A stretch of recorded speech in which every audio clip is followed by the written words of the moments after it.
Devi Pistol Wali is a critical work in the exhibition. Arpita Singh reimagines Devi, archetype goddess, the feminine principle, and often she's depicted ornately dressed.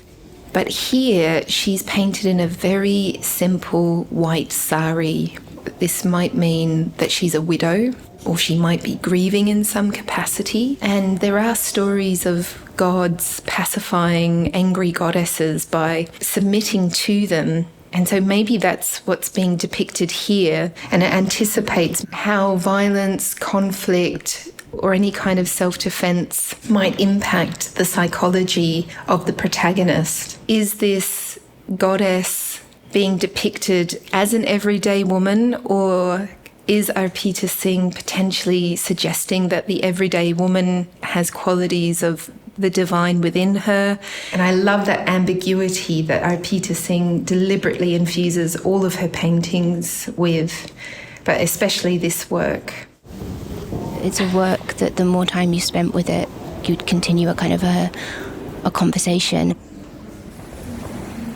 I think if I was standing further away, this would feel more like a pattern, and the closer you get, you feel more and more addressed through the language and through the images, almost like you could kind of fall into it.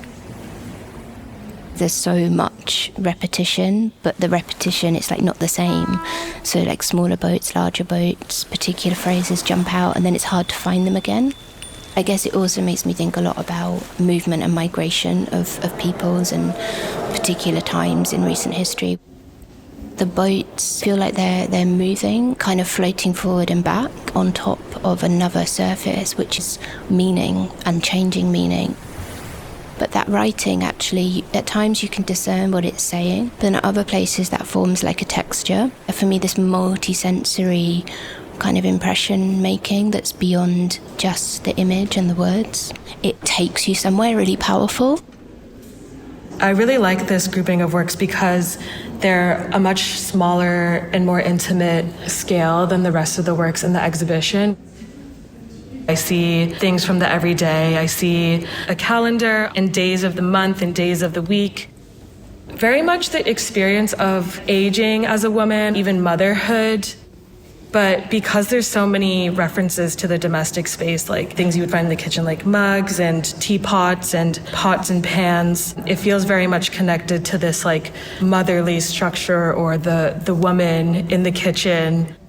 As someone who came from a family that had very like traditional gender roles, a lot of my observation of it is very much rooted in my mother and my grandmother. These female-coded figures feel more like connected to that time of my life.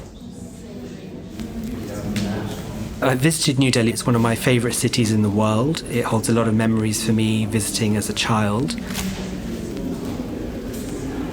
In Lollipop City, Gemini Rising, I can straight away see how Arpita Singh has captured the chaos and magic of the city.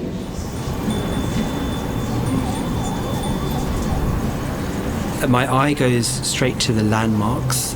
There's the Red Fort, the government houses, Lordy Gardens, which is a big park in the city, Kashmiri Gate, India Gate, to name but a few.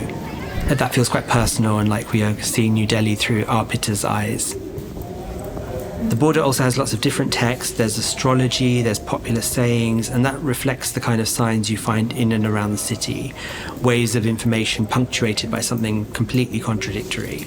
There are also these figures dressed in plain white, which brings to mind the heat and how all walks of life can be found in the city amongst the hustle and bustle. At the top of the painting, we can see a couple looking down on the city, surrounded by pink clouds and airplanes. Everyone has a favourite place or city in the world, and these figures really represent that particular relationship to somewhere. There's this sense of homecoming, affection, and all the other emotions that come with it. On the right-hand side of the border, you can see a note saying, "This map is faulty, do not follow it." But in place of accuracy is this affection and notion that the city is what you make of it.